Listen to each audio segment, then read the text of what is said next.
বিয়ের প্রলোভন দেখিয়ে 5 বছর একসাথে থেকেছে। আপনার বউ 2 দিন পরে বলবে যে এই ছেলেটা আমাকে করেছে।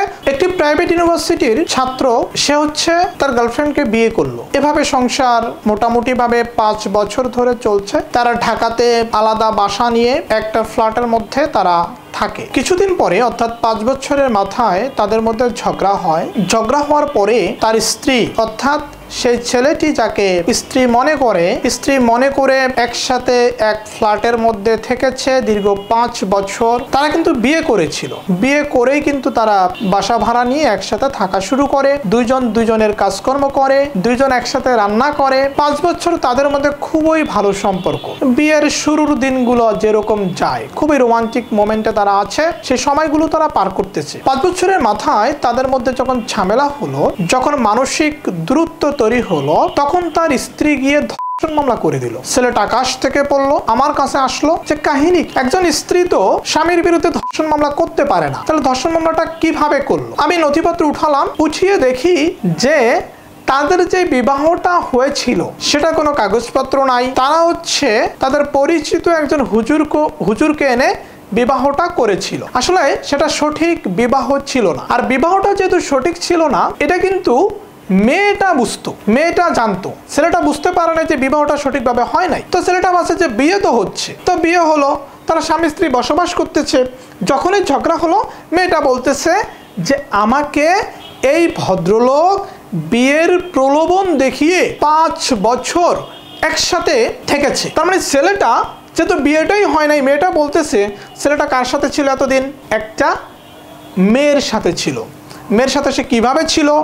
মেয়েটাকে সে বিয়ের আশ্বাস দিয়েছিল, এই কারণে মেয়েটা অনুমতি দিয়েছিল, হ্যাঁ তুমি আমার সাথে থাকতে পারো যদি তুমি আমাকে বিয়ে করো। ছেলেটা সেই সত্যে রাজি হয়। এরকম করে ঘটনা সে মামলার মধ্যে লেখা। ছেলেটা আমার কাছে আসলো, আমি দেখলাম আসলেই তো ঘটনা সত্য। কারণ বিয়ে কই? বিয়ে তো হয় না, বিয়ের কাগজপত্র কোথায়? বিয়ের যেহেতু কাগজপত্র ছেলেটা দেখাতে পারতেছে না, তার মানে ছেলেটা মেয়েটাকে ধর্ষণ করছে এতদিন। সেই ছেলেটা এখন পর্যন্ত দীর্ঘ 5 মাস ধরে জেলের মধ্যে আছে এই মিথ্যা মামলায়। তার বউ মামলা করেছে। ছেলেটা জানে যে সে আমার স্ত্রী, কিন্তু মেয়েটাও জানে যে বিয়েটা সে সঠিকভাবে করে নাই।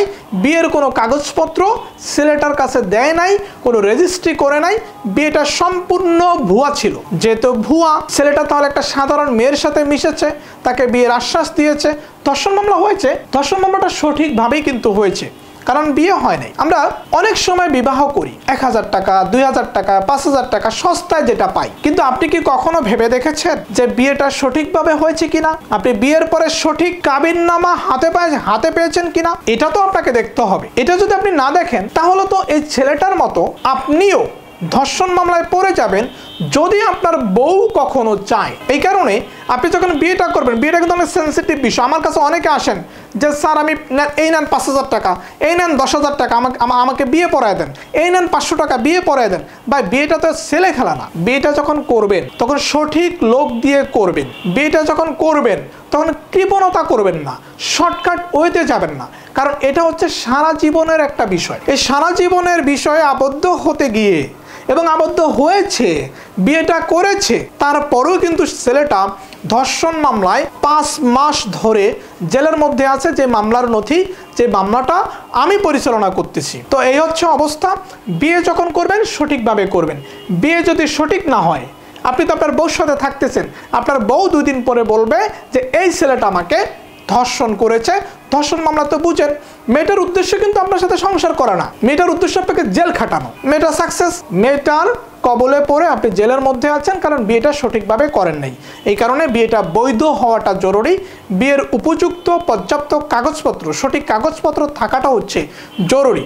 এই ব্যাপারে সতর্ক থাকতে হবে। এরকম ঘটনা কিন্তু অহরহ ঘটতেছে। অনেক মেয়ের ইচ্ছা থাকে যে আমি ওকে জেল খাটাবো, অনেক মেয়ের এটা ইচ্ছা থাকে। এই কারণে আপনাকে বানানো হুজুর দিয়ে আপনাকে বিয়ে করায় দিব, কোনো কাগজপত্র থাকবে না, আপনি তারপরে ধর্ষণ মামলায় জেলের মধ্যে পচে মরবেন।